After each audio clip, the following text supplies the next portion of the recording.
Mr. President, I rise this morning in strong opposition to the legislation which I assume is coming to the floor today, which, if passed, would be a disaster for the young people of our country who are looking forward to going to college and for their parents who are helping them pay their bills.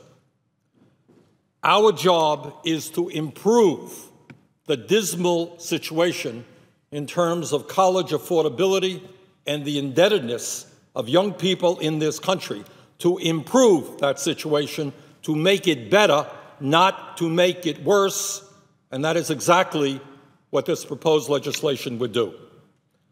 Mr. President, I ask for support from my colleagues for an amendment which I have offered, which would provide a 2-year sunset to this bill, an approach which would prevent student interest rates from soaring and allow us the time, through the reauthorization of the Higher Education Act, to deal with this problem in a constructive, long-term solution. This issue is too important to be rushed through this body without hearings, without listening to the people who will be affected by this bill, the millions of young people who wish to go to college, who don't want to leave school in deep debt, and their parents as well. We should be listening to them, not rushing this bill through today. And I want to thank Senators Leahy, Whitehouse, Gillibrand, and Schatz for their co-sponsorship of this amendment, and I look forward to widespread support from my colleagues. Mr. President, let's be honest about something that we don't talk about enough, and that is that in many, many ways, our government is selling out the young people of our country, and when we do that, when we ignore the needs of the young people of our country, in many ways, we are selling out the future of the United States of America, because the young people are the future.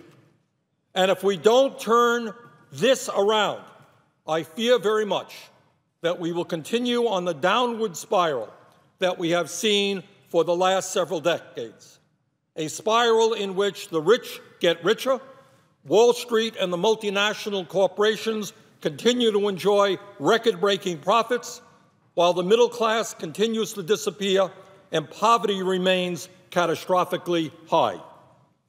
If we pass the legislation on the floor today without improving it, we will simply be taking one more step in the wrong direction.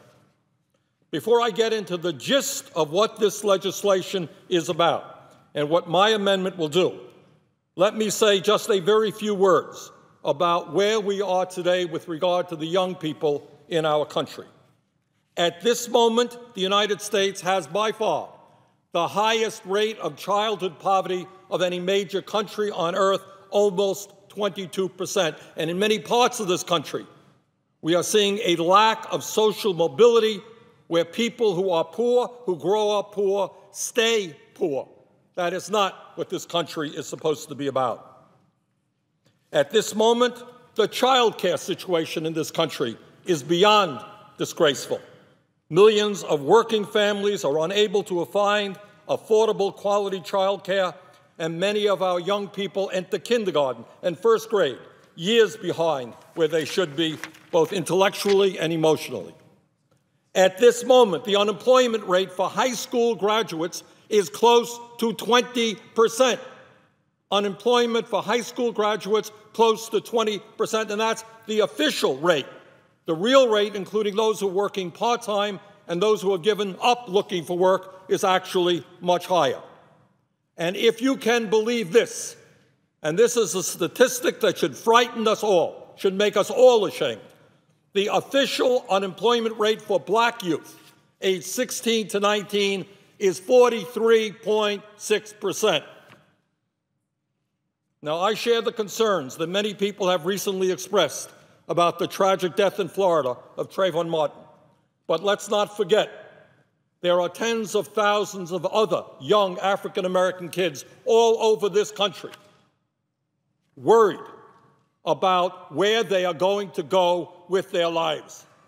As the Bureau of Justice Statistics informs us, 1 out of 3 African-American men can expect to go to prison during their lifetime. What a horrible, horrible waste of human potential. Our goal must be to see that these young people are ending up in college or in decent jobs, not in jail, not dying from drug overdoses, not involved in petty crime or self-destructive activities. And this legislation will simply make it harder for those kids and for all kids to get the higher education they need in order to succeed in life. Right now, today, hundreds of thousands of young people in this country who have the ability to go to college are looking at the cost of college, the indebtedness that they will incur, and they are saying, nope, I am not going to go to college. What does that say about the future of this country? And this legislation, which over a period of years will drive interest rates even higher than they are today, will make it harder for the average kid, the working class kid, to get to college. Mr. President, all of us know that we live in a very competitive global economy. If we are going to succeed as a nation in this competitive economy, we need the best educated workforce in the world. Unfortunately, compared to the rest of the world, we are doing virtually nothing to make that happen. In June, the OECD, the Organization for Economic Cooperation and Development, released its annual snapshot on the state of education in developed nations. The report showed the United States is losing ground to other countries that have made sustained commitments in funding higher education opportunities. We are losing ground, and the legislation on the floor today, again, over a period of years, raising interest rates extremely high, will make that bad situation even worse. Mr. President, the United States once led the world in college graduates. And as a result, interestingly enough, older Americans, those between age 55 and 64, still lead their peers in other nations around the world in the percentage with college degrees, which is 41%. But according to a very thoughtful report from CNN, this number over the years has flatlined. In 2008, and this is a very sad story indeed, the same percentage of Americans aged 25 to 34 and aged 55 to 64 were college graduates. In other words, in that 30-year period, we made no progress at all. And during that period, as we all know, with the explosion of technology, what we have said to our young people is, you desperately need a college education. And yet we are, in terms of percentage of our people with college degrees, exactly where we were 30 years ago. Meanwhile, other countries all over the world have significantly surpassed us in terms of the number of people in those countries who are college graduates. In fact, right now, when once we were first in the world in terms of the percentage of our people who were college graduates, today we are 15th in the world, 15th in the world. Mr. President, many people do not understand that today the United States government is making huge profits off of higher education and the loans that we are providing to our young people and to their parents. In fact, the estimate is that we will make about $184 billion in profits over the next 10 years. To my mind, making huge profits off of young people and their families who want nothing more than to fulfill the American dream of being able to go to college or graduate school and get out and earn a decent wage and make it into the middle class is obscene. We should not be profiteering off working families who are trying to send their kids to college. And yet, with the current legislation that will be on the floor, over a 10-year period, we will be making $184 billion in profit. Now, some people say, well, we have a deficit. We need to go forward with deficit reduction.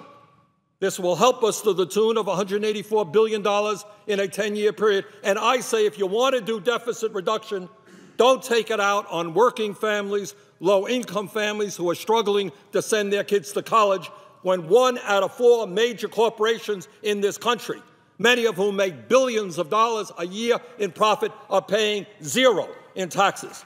You want to do deficit reduction, ask those multinational corporations to start paying their fair share of taxes, not working families who are struggling. Mr. President, let us be clear about what this legislation that I expect will be on the floor shortly will do. It provides a variable interest rate. And let's look at what the CBO is telling us about where we may be going with interest rates in the coming years. What the CBO tells us is that in 2013, a 10-year Treasury note on which this formula is based is 1.81%. In 2014, it will be 2.57%. 2015, 3.35%. 2016, 4.24%. 27, 4.95%. Those are CBO projections. Based on the formula in this bill, here is what Americans will be paying for student loans. The good news is that because interest rates are low now, in 2013 it will be 3.86% for subsidized Stafford undergraduate loans. 2014, 4.62%. 2015, 5.4%. 2016, 6.29%. 2017, 7%, according to CBO. Those are the subsidized Stafford loans. Under the graduate Stafford loans, we're going to go from 5.4%, 6.1%, 6.9%. 2016 will be at 7.8%. 2017, 8.55%. All below the cap, by the way, in the bill. Now, what about the parents who are helping their students, the PLUS loan program? 2013, it starts at 6.3%, 2014, 7%, 2015, 7.8%, 2016, 8.7%, 2017, 9.4%. In other words, people will get up here and say, well, interest rates initially will be low, because interest rates are low, but they're not telling you that in years to come, interest rates are going to go up to unsustainable levels. Now, my amendment does is say, okay, interest rates are low today. Let's take advantage of that fact and let us sunset this bill in 2 years, where we can then have interest rates that are reasonably low, not as low as I would like them, but interest rates that will not be prohibitive. And then, through the reauthorization of the Higher Education Act, let us sit down and deal with 2 issues. Number one, how we, on a long-term basis, provide affordable loans and scholarships and grants to the people of this country who need to advance their education. And second of all, how we deal with the entire issue of college affordability. College in the United States costs much, much more than it does in virtually every other country on earth. So, Mr. President, where we are today is that we have over $1 trillion in debt in terms of college loans. College loans have tripled since 2004. Young people are graduating college $27,000 in debt. That's average, some more. I talked to dentists who went to dental school, over $200,000 in debt from their dental school bills. So we have a crisis right now. And it is a crisis which not only impacts the lives of millions of people and their families in our country, it impacts our whole nation economically in terms of whether or not we are going to have a well-educated workforce to compete in the global economy.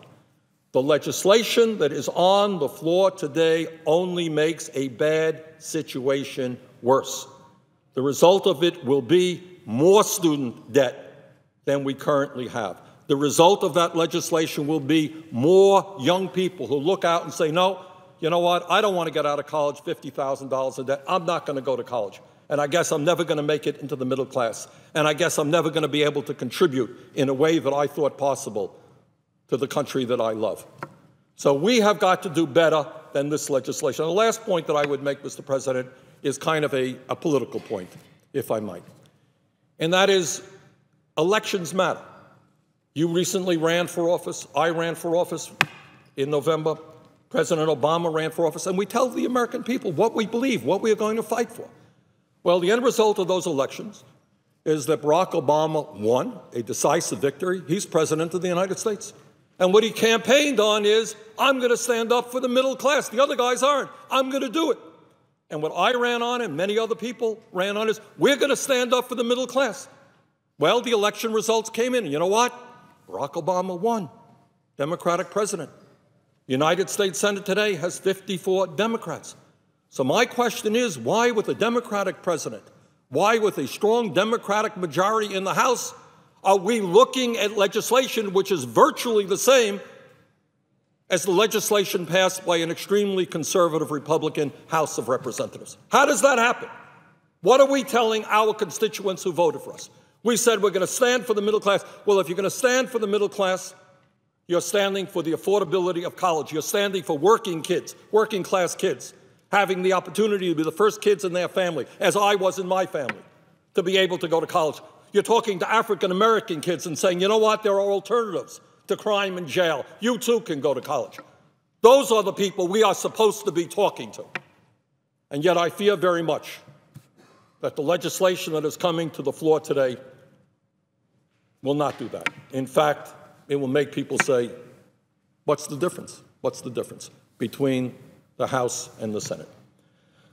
So I ask for support of my amendment. It will give us the time to come up with a long-term solution to a very, very serious problem. And with that, Mr. President, I would yield the floor.